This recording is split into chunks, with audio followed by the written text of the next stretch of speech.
شدہ بھائی اور صدر جلسہ منظور عالمی صاحب، سراج بخاری صاحب، عمران صاحب، سلام بھائی، تمام ہر آدمی ایک دوسرے سے روشناس ہے اور جو دوسرے کو جانتے ہیں. لیکن یہ جو پروگرام آج منعقد کیا گیا بڑا اچھا موضوع ہے، مطالبہ بیان شہیدان کربلا. کربلا جب نام آتا ہے، آج عرب میں 40 نہیں، آج جو ہے عراق میں 40 ہے.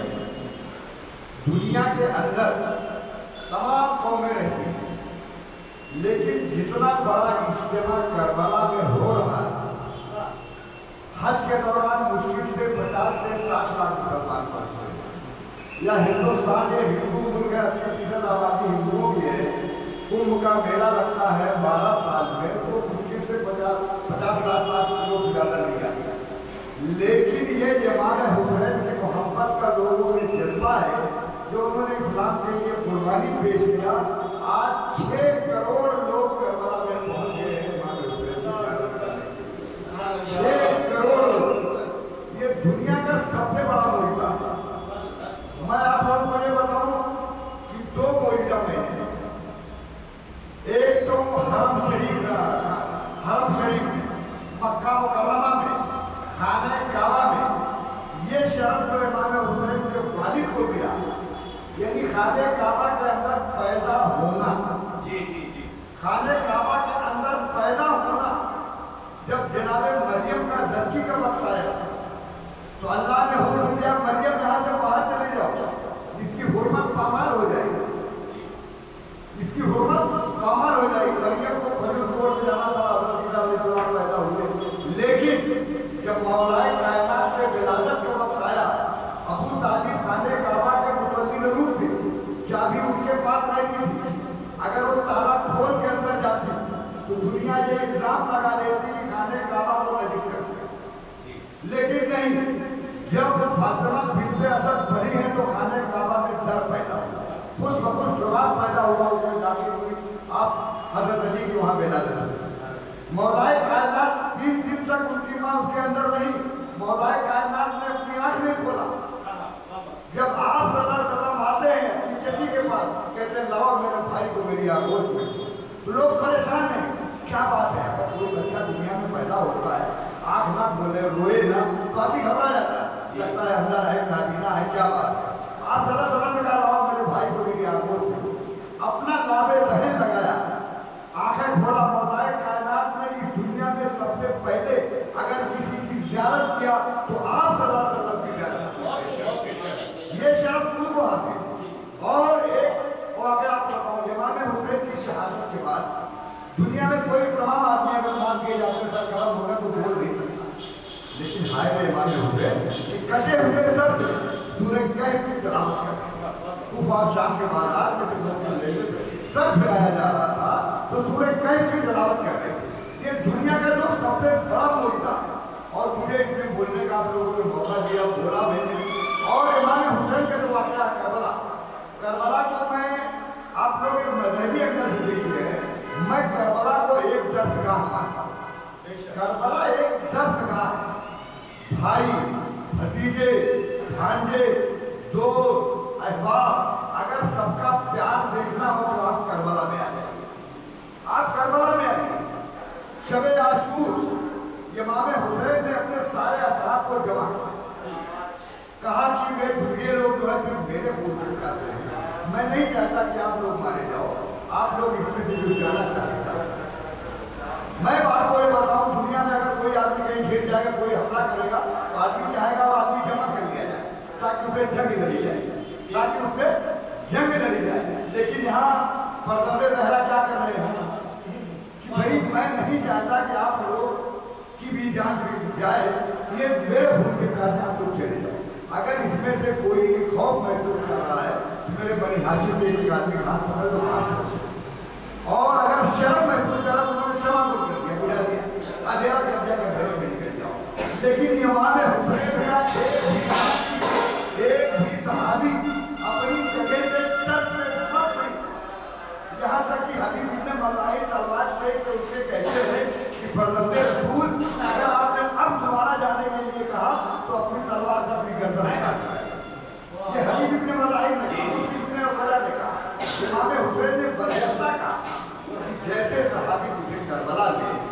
ملے ہیں نہ تو میرے نانا کو ملے تھے، نہ میرے بھائی کو، نہ تو میرے بابا کو، جن پر مجھے فخر ہے۔ کیوں؟ کیونکہ جو صحابی امام حسین کے پاس تھے ان کو یقین تھا کر مار دیے ہیں، سب کو یقین تھا، کسی کو یہ امید نہیں تھی کہ ہم زندہ بچیں گے، سب کو یقین تھا کہ ہم مار دیے جائیں گے، قتل کر دیے جائیں گے۔ اس کے بعد بھی امام حسین کے بازو میں بیٹھے جانا بچانا فرزند زہرا کے رسول اللہ کے خاندان میں وہ لوگ بیٹھے۔ تو یہ بہت بڑی شرف کی بات ہے۔ کربلا سے اگر آپ کو نفس لینا ہے اور آگے بڑھیے، امام حسین کا پورا خاندان بنی ہاشم، چچیرا بھائی ہو، بھتیجے ہوں، بھانجے ہوں، کوئی بھی ہو، کسی نے یہ نہیں کہا کہ ہم اپنی جان کیوں قربان کرنے کے لیے آپ اپنی جان دے رہے ہو، کیوں نہیں بیعت کر لیتے، ہم مرنا نہیں چاہتے چلے جائیں گے۔ ایک بھی چچیرے بھائیوں نے، بھتیجوں نے، بھانجوں نے کسی نے اف نہیں کیا کہ فرزند رسول جو آپ کا حکم ہے اس پر لبیک کہتے ہیں۔ تو یہ دنیا میں امام حسین نے ایک درس دیا کہ چچیرے بھائی کا کیا سلوک ہونا چاہیے، بھتیجے کا کیا ہونا چاہیے، بھانجے کا کیا ہونا چاہیے، دوستوں کا کردار کیسا ہونا چاہیے، دوستوں کا کردار کیسا ہونا چاہیے۔ کربلا میں تاریخ بتاتی ہے جب امام حسین کی شہادت ہو گئی تو سب سے پہلے ظاہر جناب جابر بن عبداللہ انصاری جو رسول اللہ صلی اللہ علیہ وسلم کے سب سے چاہیے تابعی، آپ صلی اللہ علیہ وسلم نے جابر بن عبداللہ انصاری کو ایک پیغام دیا تھا کہ میرا ایک بیٹا آئے گا، جو ہمارے پانچویں امام ہے اے جابر تم زندہ رہو گے، میرے بیٹے کو میرا سلام ہے۔ جابر بن عبداللہ انصاری جب کربلا میں زیارت امام حسین کو گئے، 40 کا دن تھا، اسی دن یہ قافلہ جو ہے شام کے زندان کو چھوڑ کے امام زین العابدین اور بیویاں بھی کربلا میں والی ہوئی۔ تو جابر بن عبداللہ انصاری میں جیسے صحابی نابینا ہو گئے، چلنے کی طاقت نہیں ہے، اس کے بعد بھی یہ جلوہ رو رہے تھے کربلا میں آگے فرزند رسول میں تو ضعیف ہوں، نابینا ہوں، ورنہ میں پہلے بھاگ جاتا آپ پر اپنی جان کو مار کر دیتا، لیکن میری ضرورت کو قبول کر لیا۔ قبر امام حسین کی آواز آتی جاتی تو بھاگ جاؤ، میرا بیٹا آ رہا ہے، میری بہنیں آتی ہیں، ابھی وہ قبر پہ آئیں گے تو میں نہیں چاہتا کہ ان کو ان کی بے پردگی کو تم دیکھا، لیکن ہائے بے پردگی یہ حق کر دیا۔ دنیا جو ہے آج اس پر ریسرچ کر رہی ہے، آل رسول کے ساتھ اقتدار کے لالچ میں لوگوں نے کیا ظلم اور اتیاچار کیا۔ آج پوری دنیا میں مسلمانوں کو بدنام کیا جا رہا ہے، دہشت گرد یعنی مسلمان یعنی دہشت گرد، بھدا آدمی ہو، لمبی داڑھی ہو، کرتا ہو، پائجامہ ہو، یا کٹواری یا کٹواری کا۔ آج پوری دنیا میں ہماری شبی جو ہے یہود و نصارہ یہی خراب کر رہے ہیں۔ ہمارے ہاں یہ حکم پیدا ہوا، ہمارے یہاں ایک مرجعیت، پوری دنیا میں کسی کے پاس لیڈرشپ ہونا چاہیے، جیسے آپ صلی اللہ علیہ وسلم نے اسلام کی تبلیغ کیا، سارے لوگ صحابہ مسلمان اکٹھا ہوئے، ان کی لیڈرشپ کو تسلیم کیا، دین کو پھیلایا۔ دین کے بعد بھی کم سے کم ورلڈ لیول پہ ایک لیڈر ہونا چاہیے جس کے فالوور کو جس کے پہلے سے سارے لوگ مانیں۔ آج دنیا میں کسی کے پاس لیڈرشپ نہیں، تھوڑا بہت ہمارے پاس مرجعیت کی شکل میں اگر مرجع کا حکم آ گیا تو مرجعہ والی بھلے ہاتھ خفا دے دیا، کچھ بھی دے دیا تو ہم کو اس پر لبیک کہنا ہے۔ آج سیستانی صاحب جو عراق میں ہمارے مرجع ہیں، ISI جو ہے صرف بغداد جو ہے 70-80 میل کی دوری پہ رہ گیا تھا ISI سے قبضہ کرنے کے لیے، لیکن سیستانی صاحب کے ایک فتوے نے عراق کو بچا لیا۔ 15 سے 20 لاکھ لوگ سڑکوں پہ اتر آئے جہاد کرنے کے لیے، اس میں سنی بھی شامل تھے، شیعہ بھی شامل تھے، سارے لوگوں نے لبیک کہا۔ یہ بہت بڑی بات ہے، لیڈرشپ۔ آج وہ لیڈرشپ نہیں ہوتی تو ہم مل گئے ہوتے، ISI چھا جاتا اور پوری دنیا میں جو مسلمانوں کی شبیہ خراب کی گئی ہے، بدنام کرنے کی کوشش کی گئی ہے، یہ یہود و نصارہ کی ایک سازش ہے۔ اس میں سعودی ریاض شامل ہے، اسرائیل شامل ہے، امریکہ شامل ہے۔ اب ہم کو آپ کو اس پر غور کرنا ہے، لیکن ہم کو بھی آپ کو بھی اپنے بھائیوں کو ایک بیک کسی کو بھی کافر کہہ دینا، غلط کہہ دینا۔ دیکھیے مسلمانوں میں کچھ ایسے لوگ گھس گئے ہیں، صلاح الدین ایوبی کے دور میں لوگ یہود و نصارہ پیشمان بن چکے ہیں۔ تاریخ اگر آپ لوگ پڑھے ہوں گے تو لوگ یہود و نصارہ مسجد کے امامت کر رہے تھے، لیکن اندر وہ یہودی تھی، اس حساب سے وہ اپنا کنورٹنگ اپنا کرتے تھے۔ اسی طریقے سے ہمارے بھی خدائے ہیں، ہم مسلمانوں کو آپس میں بھائی چارگی محبت کا وہ سمجھتے ہوئے اور کربلا کے مشن پہ کام کرنا ہے۔ یہ میں کہتا ہوں اگر یہ سانحہ نہیں ہوا ہوتا، یہ سانحہ نہیں ہوا ہوتا تو آج اسلام میں کیا ہوتا؟ جو اللہ اکبر کی آواز کی آواز آ رہی ہے، یہ سب کچھ نہیں ہوتا. لوگ شراب پیتے، عیاشی کرتے، خالی یہ نام کا رہ جاتا. لیکن یہ تو امام حسین نے اپنی قربانی دے دی. امام حسین جب مکہ سے نکلے تھے تو 40,000 لوگ ان کے ساتھ میں تھے. پھر 40,000 لوگ تھے. اگر امام حسین کا مقصد ملک گیری یا خلافت یا فتح کرنا ہوتا تو ایک مقام پہ رک کے اور 40,000 لوگ جمع کر لیتے. اس کے بعد عراق پڑھتے. سارے لوگوں نے ان کو منع کیا، لیکن تاریخ میں ملتا ہے کہ امام نے ایسا خطبہ دیا کہ سارے لوگوں کو وہاں سے واپس کیا.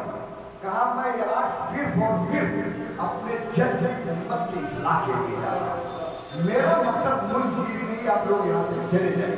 سارے کے سارے لوگوں کو واپس کر دیا. اور دنیا میں کسی بھی جنگی محاذ پہ کوئی بھی بادشاہ و انسان اگر جائے گا تو عورتوں اور بچوں کو لے کے نہیں جائے گا. اسی سے آپ پکڑ جائیں گے. 6 مہینے کے بچے کو لے کے نہیں جائے گا، بیویوں کو اپنی نہیں لے کے جائے گا، بلکہ ان کو سیف جگہ رکھے گا. اس کے بعد نکلے گا. لیکن امام حسین کا مقصد اور تھا، نانا کی امت کا اصلاح کرنا. اصلاح کے لیے نکلے، اپنے پورے بنی ہاشم کو، پورے قبیلے کو، پورے خاندان کو لے کے نکلے. رسول اللہ نے جو اسلام پھیلایا ہے، آپ صلی اللہ علیہ وسلم نے دنیا میں پہلے اپنا کریکٹر پیش کیا. انسان اسلام جو ہے کریکٹر کی بنیاد پہ پھیلا ہے، تلوار کی بنیاد پہ نہیں. اپنا کردار اور کریکٹر پیش کیا. اس کے بعد کہا کہ میں اللہ کا نبی.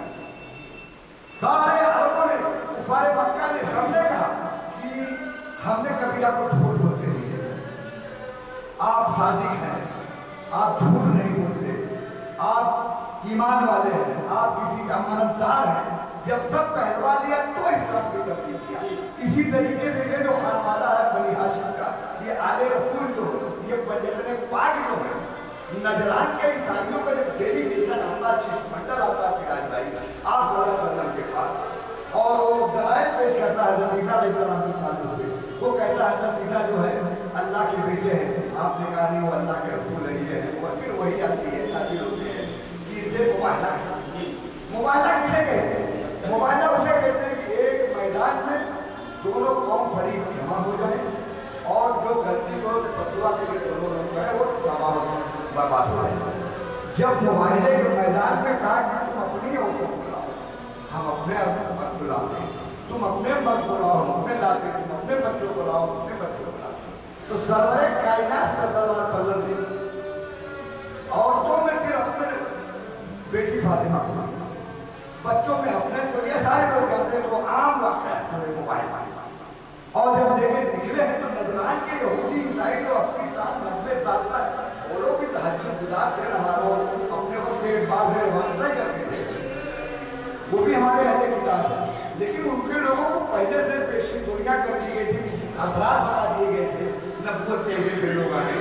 جب انہوں نے منظر دیکھا کہ رسول جس شخصیت کو لے کے آ رہے ہیں، اگر یہ بددعا کے لیے ہاتھ اٹھا دیں گے تو دنیا میں یہود و نصارہ قوم ہمیشہ کی تباہ و برباد ہو جائے گی، پہاڑ کے ریلا ہو جائے گی. مباہلہ نہ کیا، جزیہ دینا قبول کیا اور چلے گئے. لیکن ہائے جاہل مسلمان، ان سب عظمتوں کو جانتے ہوئے تم نے آل رسول کے ساتھ کیا سنا؟ رسول اللہ نے کیا بگاڑا تھا؟ تم کو گمراہی سے، اندھیرے سے اجالے کی طرف لائے تھے.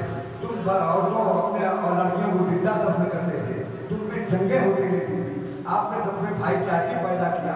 آپ نے کیا بگاڑا تھا؟ لیکن تم نے ان کے ساتھ کیا کیا؟ تو ایک یہود و نصارہ کا گروپ اس میں شامل ہو گیا ہے. ہم اتحاد بین الاقوامی کے قائم ہیں، چاہے وہ مرجع ہمارے سیستانی صاحب ہو، خامنائی صاحب، ہمارے سنت جماعت کے تمام بھائی. آج تو کربلا میں جانا عام بات ہے. زیارت کرنے کے لیے کم سے کم 20 سے 25% ہمارے سنی بھائی جاتے ہیں کربلا میں امام حسین کی زیارت کے لیے. امام حسین نے کسی کا انکار نہیں ہے. انکار کر دے گا تو اسلام میں خارج ہو جائے گا، وہ اسلام میں رہے گا ہی نہیں. یہ طریقہ الگ ہے، طریقہ الگ الگ ہے. کوئی کچھ کرتا ہے، کوئی کیسے کرتا ہے. اللہ تعالیٰ نیت کو دیتا ہے. تو کربلا سے یہ ڈر سب کو لینا چاہیے کہ امام حسین علیہ السلام نے مدر کیا. جناب زہیر ابن قین یہ کوفہ کے تاجر تھے، یہ عثمانی تھے، حضرت عثمان کے فاروق دیکھا